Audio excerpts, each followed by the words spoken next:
Hey everybody. Okay, so I'm going to do a few different things in this video. It should be short and sweet.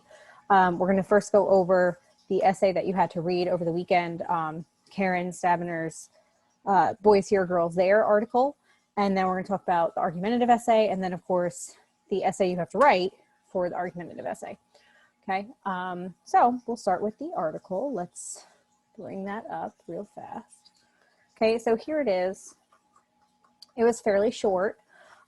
It was written in 2002, so it's a little dated, but it's during the Bush administration when he came up with No Child Left Behind Act. So that's a little background for you. I do realize that probably the majority of you were born at this area, this point in time, which scares me.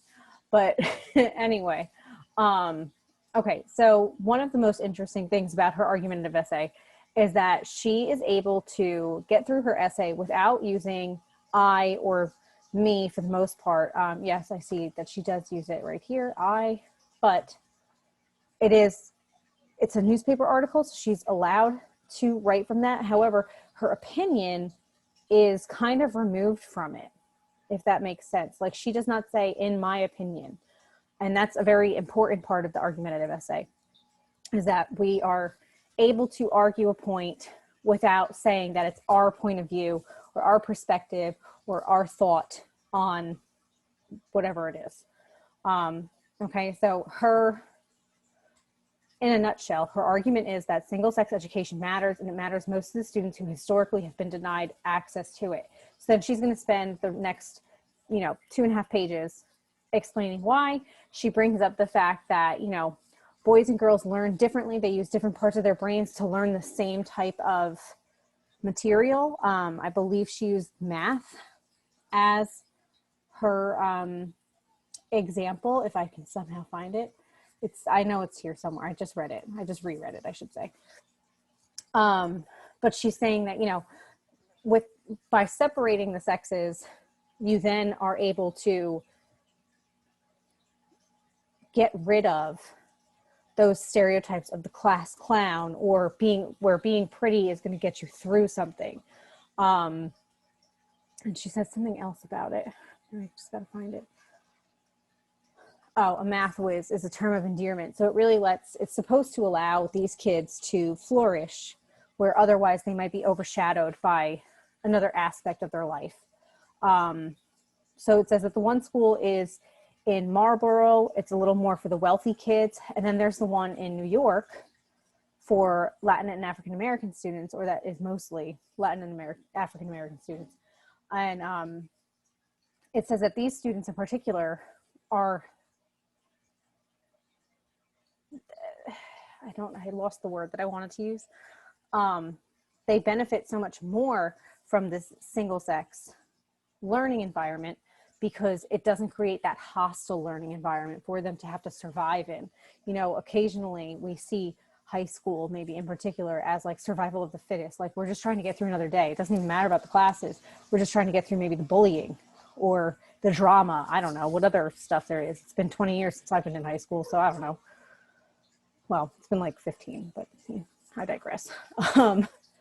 Okay, so she continues to say why it works. She also does say why it wouldn't work, but she's very subtle about why it wouldn't work.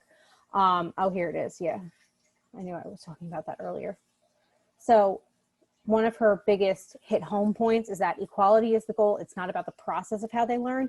It's about making sure that we're learning the same materials, but just that you're doing it in a different way because boys and girls learn differently. Okay. So she continues with her research that she's done on this, her evidence that she has to back it up. She talks about a book that has been written. She talks about some other, I don't know if it was another book or if it was another article. But she brings up another good point as to, like, why now? Why should we be doing this now? Now, again, this is back in 2002, not 2020. So you could think about, like, how does it change it now that we're in 2020, the worst year of our lives? How would it change? Sorry. So it says that by doing this, it's calling for a shift maybe overall, not just here in the US, or not just here in, for New York, but maybe everywhere needs to have this. Maybe at least, you know, 1 or 2 single sex schools in every state, and see how it works. See like what do the numbers look like? So she's arguing essentially that it is a necessary evil, that even though it seems difficult, because the idea is that single sex schools were originally only able to be populated by the wealthy. They're now saying that it's not the wealthy that need it. It's the minorities, the poor, the people that don't have opportunities, you know, just kind of at their feet because of money. So that they're the ones that will benefit more from it. So, and she, you know, again, she gives a lot of access to information about why she feels this way. And then she kind of has her end-all argument of single-sex public schools and classes, as odd as it may sound, are about inclusion. So she's saying that it's not, you know, even though we're reverting back to something that was seen in the 50s and the 70s, it's not about keeping them separate. So it's not like, you know, kids are making out at their lockers. It's any school district that wants one can have one, and everyone can learn from the experience. It's about inclusion in terms of you all get the same opportunity to learn. So she does bring up the fact that this is a very dated notion of having single sex schools, and that the idea comes from history where, you know, women weren't supposed to be going to school. Women were supposed to be housewives, and you don't need to go to school for that. It was supposed to be the men were supposed to be the smart ones. You know, this very dated principle of gender stereotypes.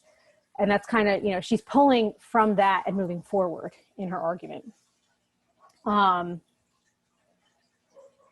Read it.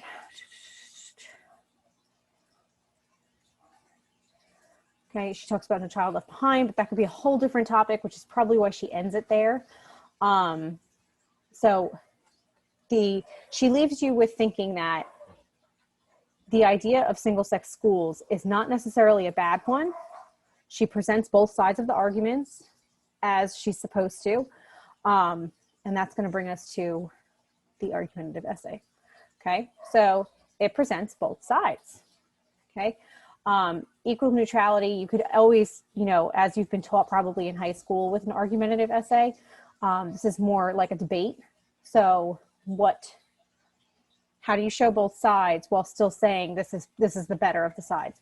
So there is a general structure, and this is the structure I anticipate you to follow. You should have some type of introduction with some background information and a thesis, essentially like what you're going to prove in your essay. Your body paragraph, you should have 3 major arguments and then your counter argument, okay? That's very important to have a counter argument. And then your conclusion, where you restate your thesis, your major points, and then your concluding remarks, okay? There's 2 types of models. You can Google them to see what they're like. I didn't feel that they were necessary to include in this, but you introduce a claim or a thesis with supporting data, list the reasons to support the claim with backing rebuttals, and then the other one asks you to weigh 2 options or 2 sides, pros and cons, and gives a recommendation. So Karen Stabiner's essay was more of the Tolman, less of the Rogerian. So you can kind of look at it both ways. And then the function is really to present both sides of an issue.